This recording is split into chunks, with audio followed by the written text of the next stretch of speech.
છે એના માટે તમારે ઓનલાઈન અરજી કઈ રીતે કરવાની છે આજના વિડીયોમાં આપણે જાણવાના છીએ। તો મિત્રો નમસ્કાર, આપણે વિડીયોમાં તમારું સ્વાગત છે, બરોબર છે। આજના વિડીયોમાં આપણે અરજી પ્રક્રિયા, મહત્વપૂર્ણ તારીખો, અરજી ફી, વય મર્યાદા, એડમિટ કાર્ડ, પરિણામ, પસંદગી પ્રક્રિયા કઈ રીતની છે, પરીક્ષા પેટર્ન કઈ રીતની છે, એ તમામ વિષયની માહિતી આપણે આજના વિડીયોમાં જાણવાના છીએ। તો ચાલો મિત્રો વિડીયોમાં આગળ વધીએ।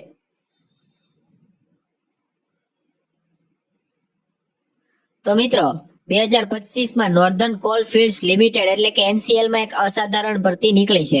ભારતમાં તે બધા લોકો એપ્લિકેશન કરી શકે છે। પુરુષો અને મહિલાઓ માટે ખૂબ જ સારી તક છે।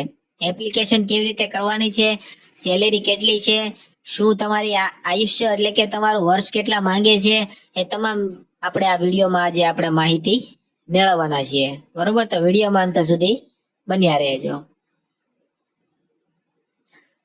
તમે અહીંયા જોઈ શકો છો મિત્રો, ખાલી જગ્યા છે, કોયલા વિભાગ એટલે કે કોલસા વિભાગમાં ભરતી બહાર પાડવામાં આવી છે। સંસ્થાનું નામ છે નોર્ધન કોલ ફિલ્ડ્સ લિમિટેડ એટલે કે NCL। પોસ્ટનું નામ છે ITI એપ્રેન્ટિસ, ડિપ્લોમા એપ્રેન્ટિસ અને ગ્રેજ્યુએટ એપ્રેન્ટિસ। કુલ પોસ્ટ છે 1765 જગ્યા ખાલી છે। એમાં તમારે ઓનલાઈન એપ્લાય કરવાનું રહેશે। ઓનલાઈન એપ્લાય કરી શકો છો, ઓફલાઈન એપ્લાય કરવાની સુવિધા છે નહીં, બરોબર। પગાર ધોરણની મિત્રો વાત કરીએ તો પગાર ધોરણ અત્યારે એપ્રેન્ટિસ ની ભરતી છે એટલે તમારો નોર્મલ પગાર રહેશે 7,700 થી લઈને 9,000 સુધી। પછી જયારે તમારે જોબ ચાલુ કરશો એટલે તમારે પગારમાં વધારવાની શક્યતા રહેલી છે, બરોબર। પગાર વધારો તો તમારે આવવાનો જ છે, બરોબર છે। અને ઓછામાં ઓછી ઉંમર તમારી 18 વર્ષ હોવી જોઈએ અને વધુમાં વધુ તમારી 26 વર્ષ હોવી જોઈએ। 18 થી 24 વર્ષના જે ઉમેદવારો છે એ એપ્લાય કરી શકે છે। ત્યારબાદ મિત્રો અરજી ફી ની વાત કરીએ તો OBC, SC, ST માટે કોઈ પણ પ્રકારની ફી છે નહીં, બરોબર। અહીંયા તમે જોઈ શકો છો શૂન્ય લખેલું છે, અહીંયા પણ શૂન્ય લખેલું છે, એટલે અરજી ફી કોઈ પણ પ્રકારની છે નહીં, બરોબર। પસંદગી પ્રક્રિયા કઈ રીતે રહેવાની છે, તો પરીક્ષા તમારી રહેવાની નથી, મેરિટના આધારે તમારું સિલેક્શન થવાનું છે, કોઈ પણ પ્રકારની એક્ઝામ તમારે આપવાની છે નહીં, બરોબર। ત્યારબાદ જોવા જઈએ શૈક્ષણિક લાયકાત, તો મિત્રો ઉમેદવારોએ માન્ય બોર્ડ, યુનિવર્સિટી અથવા સંસ્થામાંથી 10મું, ITI 12મું અથવા ડિપ્લોમા અથવા ગ્રેજ્યુએટ પાસ કરેલું હોવું જોઈએ। એટલે કે 10 પાસ લોકો પણ ફોર્મ ભરી શકે છે, ITI વાળા ભરી શકે છે, 12મા વાળા ભરી શકે છે, ડિપ્લો વાળા ભરી શકે છે, અને જે ગ્રેજ્યુએટ છે એ લોકો આમાં ફોર્મ ભરી શકે છે, ઓનલાઈન એપ્લાય કરી શકે છે, બરોબર। હવે મહત્વપૂર્ણ દસ્તાવેજો કયા કયા તમારે જોઈશે એની વિશે વાત કરીએ તો પહેલું છે પાસપોર્ટ સાઇઝનો ફોટો જોઈશે, ત્યારબાદ સહી જોઈશે, આધાર કાર્ડ જોઈશે, શિક્ષણ પ્રમાણપત્ર એટલે કે તમારું 12માનું રિઝલ્ટ હોય તો 12માનું, 10માનું હોય તો 10માનું, આ પ્રકારે તમારું રિઝલ્ટ જોઈશે, બરોબર। ત્યારબાદ તમારું કાસ્ટ સર્ટિફિકેટ પણ જોઈશે, ત્યારબાદ તમારા ઉંમરનો પુરાવો પણ એમાં જોઈશે। આટલી વસ્તુ તમારે જોઈશે। અરજી કઈ રીતે કરવાની છે, તો મિત્રો કૃપા કરીને સૌપ્રથમ તો તમારે ઓનલાઈન વેબસાઇટ, જે સત્તાવાર વેબસાઇટ છે, ઓફિશિયલ વેબસાઇટ, તેની તમારે મુલાકાત કરવાની છે। ઓનલાઈન ખાલી જગ્યા છે તો એની લિંક તમે મિત્રો ડિસ્ક્રિપ્શન બોક્સમાં નથી આપી શકતો, પણ અહીંયા ડિસ્પ્લે ઉપર હું તમને શો કરાવી દઈશ।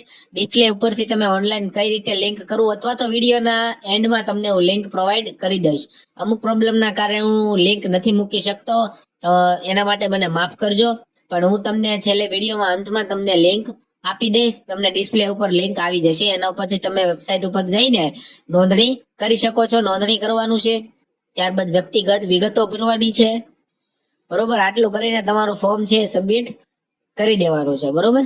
કૃપા કરીને તમારે મિત્રો ખાસ કાળજી એ લેવાની છે કે તમારો ફોટો છે ને અત્યારનો તાજેતરનો અપલોડ કરવાનો છે, સહી પણ તાજેતરની અપલોડ કરવાની છે, જૂનો ફોટો અપલોડ કરશો નહીં। તમારો ઈમેલ એડ્રેસ અને મોબાઈલ નંબર તમારે જે રેગ્યુલર હોય એ જ નાખવાનું છે, કારણ કે કોઈ પણ પ્રકારની અપડેટ હશે તો સૌપ્રથમ તમને ઈમેલ દ્વારા અને મોબાઈલ દ્વારા પણ SMS દ્વારા મળી શકે છે, બરોબર। ફોર્મની તારીખ મિત્રો 12 માર્ચ 2025 થી શરૂ થઈ ગઈ છે અને છેલ્લી તારીખ છે મિત્રો 18 માર્ચ 2025, બરોબર। તો આજે 17 તારીખ થઈ ગઈ છે, કાલની તારીખમાં તમારે ફોર્મ ભરી દેવું જરૂરી છે, બરોબર છે। અહીંયા હું તમને વિડીયોના લાસ્ટમાં તમને જે લિંક શો કરી રહ્યો છું એ તમારે ટાઈપ કરી અને તમારે એની પર વેબસાઇટ ઉપર જઈને તમારે ઓનલાઈન એપ્લાય કરી દેવાનું છે। અને આ મિત્રો વિડીયોમાં અંત સુધી બન્યા રહ્યા એ બદલ આપનો ખૂબ ખૂબ આભાર। અને ચેનલમાં નવા હોય ને તો ચેનલને સબસ્ક્રાઇબ કરવાનું ભૂલતા નહીં, જેથી કરીને તમને આવી ઇન્ફોર્મેટિવ માહિતી છે ને એ તમને મળતી રહે, બરોબર. અને અન્ય મિત્રોમાં શેર કરવાનું પણ ભૂલતા નહીં. તો મળીશું એક નવા વિડીયો સાથે, નવી માહિતી સાથે. ત્યાં સુધી બાય બાય, ધન્યવાદ.